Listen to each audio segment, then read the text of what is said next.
Hello, and welcome to Whatever Wednesday with Burckhardt Books, the podcast. I'm your host, Dianne Burckhardt. I hope you'll subscribe and join me every Wednesday for, well, whatever. Let's get on with our show today. Hello, and welcome to my podcast. Today is February 23rd, 2022. I hope you're having a great Wednesday. We have finally gotten some good weather here in Germany, and I was able to go walk around the neighborhood for a while. My husband will go out and walk around every single day for his health, no matter what the weather is like. But I'm more of an indoor cat. I am so much less hardy than he is. It has to at least be close to 50 degrees and a reasonably nice day for me to go out walking. My health is important to me too, but I hate being cold more. Now, if you like national days, and you know I do, today has some great things that you can celebrate. Today is National Banana Bread Day. Who doesn't love that? And National Dog Biscuit Day in the U.S. It's also National Tile Day, just in case your bathroom needs to remodel. It'll give you a day to celebrate that. Now, I have some great recipes for banana bread and dog biscuits that I'm going to upload to my podcast recipes page on www.burckhartbooks.com.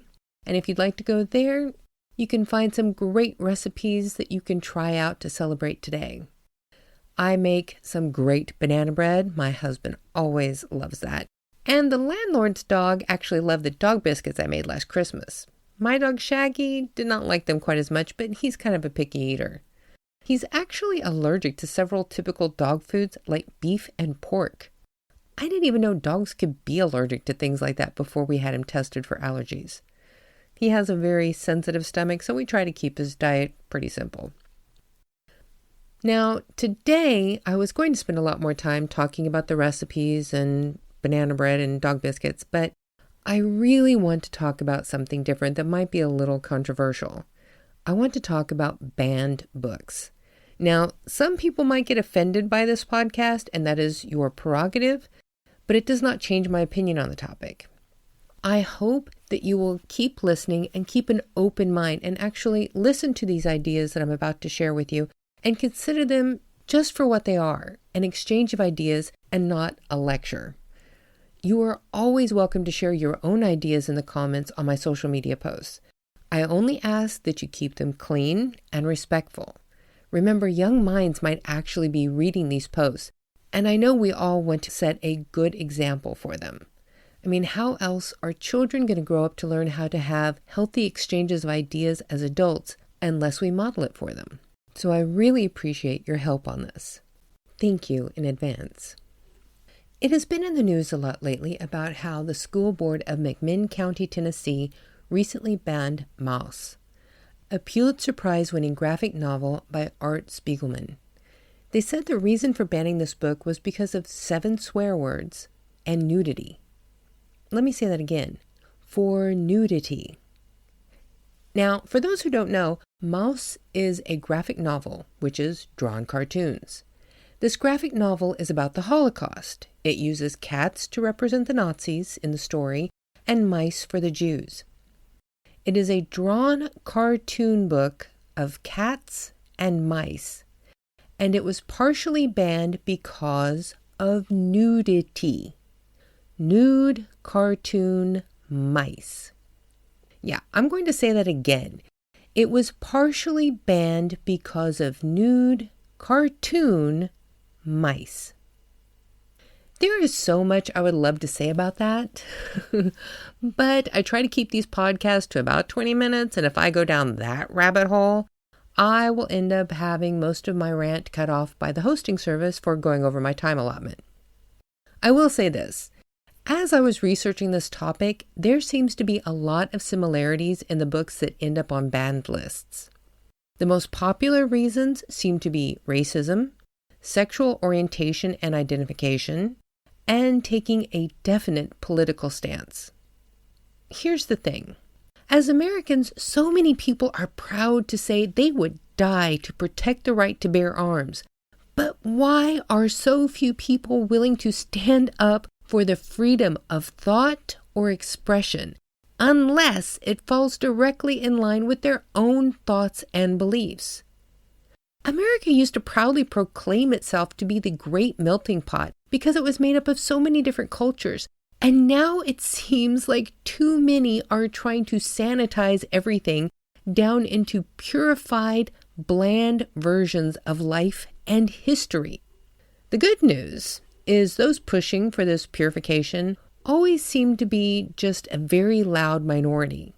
And the majority of people seem to be willing to step up and keep these banned books alive and well in communities, as has been seen with the mass purchase of Maus since it was banned. To be honest, some of my favorite books have been banned at one point or another in the U.S. 1984, An Animal Farm by George Orwell, Of Mice and Men by John Steinbeck, Anne Frank, Diary of a Young Girl by Anne Frank, A Wrinkle in Time by Madeleine L'Engle, one of my all-time favorite books from childhood. I loved it so much, I skipped a school one day in high school to go get my copy signed by her at a local bookstore. And here's the thing that just amuses me and shows the ridiculousness of banning books. Madeleine L'Engle's book, A Wrinkle in Time, was said to be banned for witchcraft and sometimes criticized for being too religious or criticized for not having enough religious representation. You can't have it both ways. I find this particularly amusing because most people do not know that Madeleine L'Engle wrote books for adults as well as for children. She taught for a while at St. Hilda's and St. Hugh's School in New York City, which is an Episcopal day school. She even volunteered as a librarian at the Cathedral of St. John the Divine in 1965. She also served as the writer-in-residence at this Episcopal cathedral. But her book has been banned for religious views. It all just really makes me tired. Another book that I liked, that was a banned book, is Slaughterhouse-Five by Kurt Vonnegut. It was a very interesting read, but not one of my favorite books like the others. But it's definitely worth reading once in your lifetime. The ironic thing is many, if not most, of the books on banned lists are also considered to be some of the great classics in literature. Many have won awards, including the Pulitzer Prize for Literature. So what is it that calls people and many politicians to ban them? Ideas, fear, and control. It's really as simple as that. These books introduce ideas that many people may never be exposed to otherwise. In many cases, these stories share a tiny glimpse into the lives of marginalized people and the struggles they face in their daily lives. And what happens when people start to realize that those marginalized people are really not so different from themselves? Readers begin to develop empathy. They form new ideas. They grow beyond just their personal experiences. And unfortunately, some people do not want that to happen. There is profit and control in division. Honestly, one of my goals in life is to one day write a book that is so moving and enlightening on a social topic that it ends up being on the banned book list. It might be my best bet for getting on a paid bestsellers list. If you feel like being a rebel this weekend, why not hop online or head to your local bookstore and pick up a banned book this weekend? You will not be sorry. Or you could always pick up one of my books from my Into the West saga serial. They all have great reviews, and you know tens of people cannot be wrong. And speaking of my books, how about we continue on with reading the first book in my Into the West saga serial, Into the West, The Orphan Train. If you missed out on my Valentine's Day giveaway, just remember the ebook for Into the West, The Orphan Train is only 99 cents on Amazon. Unless you have Kindle Unlimited, then you can read the entire Into the West saga serial for free anytime. But for now, let's get on with our story. Into the West, The Orphan Train by Stephen Burckhardt, Chapter 2. Elizabeth had no idea how long she lay in her bed, unable to sleep. She couldn't stop thinking about Connor in the boys' side of the building in his bed all alone. She knew he had to be so afraid without her. Even when they lived in the apartment, Connor had always shared a bed with Elizabeth. While she had a few years as an only child before he was born, Connor had never known a time when Elizabeth wasn't with him. If it was hard for her to be without him, she knew it had to be even harder for him to be without her. Elizabeth got up, retrieved the apple and cheese she had saved for Connor from her hiding place under her pillow, and quietly slipped out of her room. The hallway had been gray and dimly lit when she had seen it with all of the gas lights on. Now, with all the lights off, it was even more ominous. The marble floor felt cold beneath Elizabeth's bare feet as she slowly worked her way down the hall. When she reached the end where the staircase was, she had to put her hands out to feel for the banister. She could see moonlight coming in through the front windows downstairs, making an eerie pattern on the floor below, but the stairs themselves were in shadow. She had to carefully find each step with her foot. She had no idea how long it took her to inch her way down the stairs. When she reached the bottom, she was able to easily see her way to the base of the other staircase, but then she had to slowly begin the careful climb up the other set of stairs. When Elizabeth was up to about the 8th stair, a dim light flickering in the black void of the boys' hall above her caught her attention. Elizabeth quickly backed down the stairs as fast as she could in the abject darkness. As soon as she could see her way again in the dim moonlight awash on the foyer floor, she ran to the desk between the staircases. Elizabeth had planned to hide underneath the desk, but the heavy wooden chair was pushed up to the desk. If she tried to move it, she knew whoever was coming down the hallway would hear. Elizabeth was about to look for another hiding place when she remembered what Carrie had said about the children not being allowed to have food out of the dining room. If she got caught out of her room, she would be in trouble. But if she got caught with food, she might get into even more trouble. Thinking quickly, Elizabeth put the apple and cheese under the desk and then frantically looked around for another place to hide. Elizabeth's panic rose as she heard the footsteps approaching the staircase on the landing above. Hastily, she decided to go down the hall toward the kitchen. Elizabeth had seen several rooms in the hallway when she had walked that way earlier with Mrs. Kelly. She was sure she could find one to hide in until the way was clear again. Just as Elizabeth started to run down the hall, a nun stepped out of the boys' hallway, carrying a candle to light her way. The sister began her careful descent down the stairs in the dim, flickering light, as Elizabeth began searching the hall for a hiding place. Elizabeth was frustrated to find most of the doors in the hallway were closed and locked now. She kept going further down the hallway, desperately searching for any open room. Elizabeth hoped if the sister started down the hall before she found a hiding place, it would be dark enough that she would not be easily seen in the sister's dim candlelight. Elizabeth was about halfway down the hall when she finally found an open room. The room was dark and she had no way of knowing what it was. Elizabeth was out of time and took a chance that this room would be a good hiding place. She ran into the room and hid behind the door.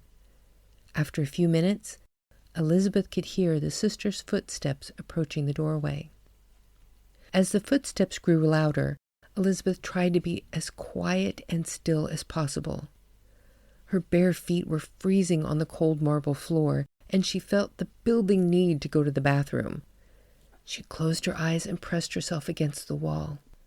Elizabeth silently prayed the steps would go past the room and far down the hallway. Her prayers were not answered. The room Elizabeth thought was her salvation actually belonged to Sister Mary Clare. As the Foundling Home's director, she always walked the halls a few times at night to make sure no children were roaming the building causing mischief. When the sister came into her room, she shut the door and went to set the candle down on her night table. Elizabeth watched her, unable to make herself move or speak. The sister was in her nightgown with a heavy woolen shawl wrapped around her shoulders. She kicked off her slippers and pushed them under the edge of her bed with her foot. She turned to sit on her bed, and that was when she noticed Elizabeth. When Sister Mary Clare saw Elizabeth standing across the room, she jumped back and let out a shriek. The sister was so startled she lost her balance, fell back, and landed on her bed. She grabbed at the material of her nightgown over her heart. She settled on her bed and took a moment to collect herself and get her breathing back under control. Sister Mary Clare was one of the older nuns Elizabeth had seen many times during Mass. Now the sister was sitting on her bed glaring at Elizabeth. The sister was obviously unhappy. though Elizabeth couldn't remember ever seeing the sister in a good mood. "Who are you, and why are you in my room?" Sister Mary Clare demanded. Elizabeth was so frightened she had a hard time finding her voice, but she could tell from the look on the sister's face she needed to answer quickly. I'm Elizabeth McBride's sister. I just got here today." Elizabeth swallowed loudly as she began to fidget under the older nun's gaze.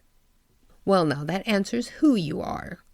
Now tell me why you're in my room," demanded the sister as she scowled at Elizabeth. Just then there was a knock at the door. Sister Mary Clare called out from her seat on the bed, making no move to answer the door. "Yes, who is it?" "It's Sister Mary Agnes, sister. I heard you call out. Are you all right?" "Yes, sister, I'll be fine. Thank you for your concern. Do not let me keep you up," replied Sister Mary Clare. When they heard Sister Mary Agnes's footsteps retreating back down the hall, Sister Mary Clare turned her full attention back to Elizabeth.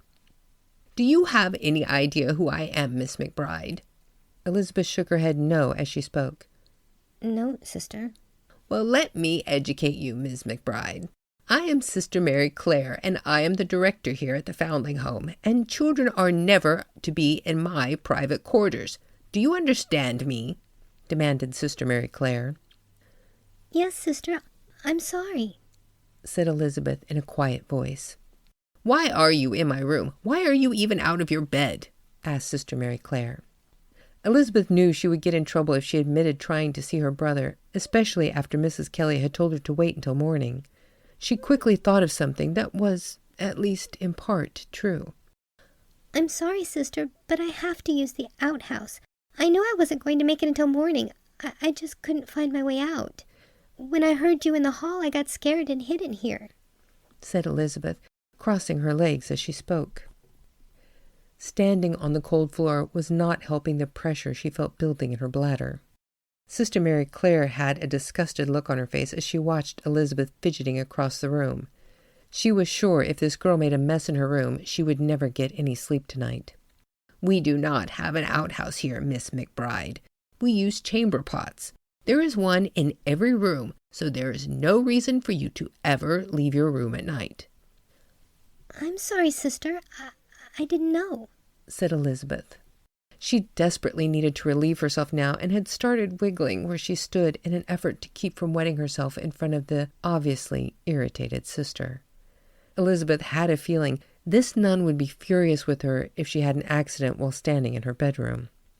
The sister let out an exasperated sound and bent over, reaching under her bed. She pulled out her own chamber pot and slid it to Elizabeth. "Here, go before you make a mess," said Sister Mary Clare. The sister then just sat on her bed and glared at Elizabeth. Elizabeth stood frozen for a moment. She didn't want to use the pot while the sister watched, but the pressure was building to the point where she didn't think she could hold it any longer. Elizabeth relented and finally went to the chamber pot and removed the cloth covering it. She lifted her chemise as she squatted over it and relieved herself. When she was finished, Elizabeth recovered the pot and began to push it back toward the bed. "Oh, no," said Sister Mary Clare. "You're going to take that right out and empty it. I will not have your waste in my room all night." The sister stood up and put her house shoes back on and then reached for her candle. "Come on." The sister walked to the door and didn't even look back as she opened the door and headed down the hall toward the kitchen. Elizabeth carefully picked up the chamber pot. It was big and made of heavy ceramic. She could hear the fluid sloshing inside the pot and tried not to splash it out as she started to follow the sister. When she stepped into the hallway, Elizabeth could see the sister waiting for her by the door to the kitchen. Elizabeth walked as quickly as she could to catch up with Sister Mary Clare.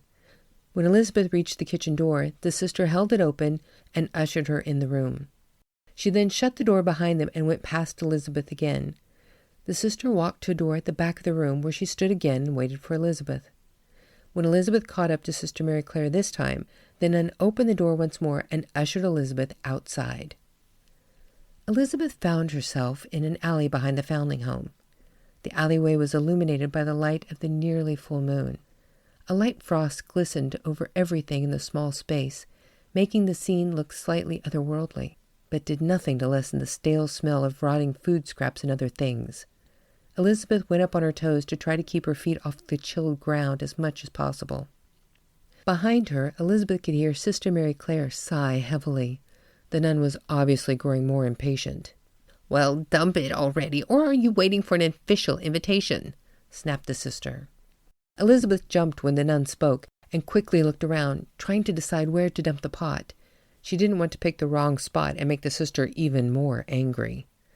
Elizabeth looked back over her shoulder at the sister and started to ask, "Where should I—" Sister Mary Clare cut her off as she let out an exasperated sound, then rolled her eyes as she said, "Oh, for heaven's sakes!" The sister pointed to what looked like a well with a cover. "There!" Elizabeth looked where the sister had pointed and quickly went to dump the pot. It was a bit of a struggle for the girl, balancing on her quickly numbing toes as she set the pot down and lifted the cover on the pit. She uncovered the pot and dumped it. It was difficult to pour out the heavy pot without dropping it into the sewage pit, but she managed it somehow. When she was finished, Elizabeth replaced the pit cover and went back to the door where the nun stood impatiently tapping her foot. The sister glared at Elizabeth. "You are lucky I don't make you stand out here until the kitchen staff comes in to light the fires," said Sister Mary Clare. After a few moments, the sister finally stepped to the side and let Elizabeth come in. By this time, Elizabeth's feet were so cold it was making her teeth chatter. Elizabeth hated the cold. She always had. Despite her attempts to keep as much of her bare feet from touching the frost-covered ground, the chill had begun to numb her feet and was slowly creeping up her legs. Elizabeth had already abandoned the idea of trying to find Connor tonight. All she wanted to do now was crawl back into bed and warm up. Elizabeth followed the sister back to her room and placed the chamber pot under the bed for her. She stepped back and started to walk to the door. "And just where do you think you're going, Miss McBride?" Sister Mary Clare asked sternly. Elizabeth turned to face the sister. She curtsied as she spoke, hoping it would help her cause. "I'm sorry, sister. I did not want to keep you up any longer. I was going to go back to my room." Elizabeth stood there hugging herself for warmth and comfort, trying not to let her teeth chatter as she waited for the sister to say something. "You have broken the rules of this home, Miss McBride. Rule breakers get punished." Sister Mary Clare pointed to the corner behind Elizabeth and said, "There is a rod in that corner. Bring it to me." Elizabeth turned and saw a stick leaning in the corner of the room. It was as long as she was tall and as thick as her middle finger. She walked to the corner and picked up the stick. She reluctantly walked back to the sister and handed it to her. Sister Mary Clare took the rod from Elizabeth and placed her hand on the back of Elizabeth's neck and guided her to the bed. "Lie face down," said the sister. Elizabeth did as she was told. She knew what was coming. She had never been caned before, but she had seen other children punished this way. She knew it was going to hurt. A lot. Fearing that crying would only increase her punishment, Elizabeth buried her face in the covers and tried to prepare herself for the lashing. In a voice devoid of emotion, the sister informed Elizabeth what was to come. "The punishment for being out of bed after bedtime has been called is 10 lashes. Sister Mary Clare lifted Elizabeth's chemise to her shoulders and laid the cane across her buttocks, and in the same cold tone said, "You will count them out, Miss McBride." Elizabeth was terrified. In her mind, she was pleading for her mother to come and to save her, but she knew that wish was hopeless. She wondered if her mother knew this could happen to her here. Why would she leave her in such a place? Elizabeth pulled herself from her thoughts and tried to find her voice. She had to force herself to reply. "Yes, sister." Nothing Elizabeth could have imagined would have prepared her for the pain that cane caused. The nun was much stronger than Elizabeth expected for someone her age. The pain grew with each lash that welted her tender young flesh. The sister waited after each one until Elizabeth gave the count. She tried desperately not to cry out, but lost that battle on the third lash. It might not have been as bad if the sister had just used the cane on her buttocks, but it seemed that any area on her backside was a viable target for the sister. Several lashes landed across Elizabeth's back and legs. The The sister knew how to make it hurt as much as possible. The last lash was the worst. The sister seemed to know Elizabeth's bare feet were still cold after having been on the marble floors and the frosted ground out in the back alley. The cold that had been numbing her now seemed to somehow amplify the pain as the cane landed the final lash across the soles of her feet. The pain seemed to explode up Elizabeth's legs. It was too much for the little girl as she cried out in agony. She began crying uncontrollably almost immediately. Elizabeth was lost in the horrific feeling for just a moment before she tried to regain control of herself.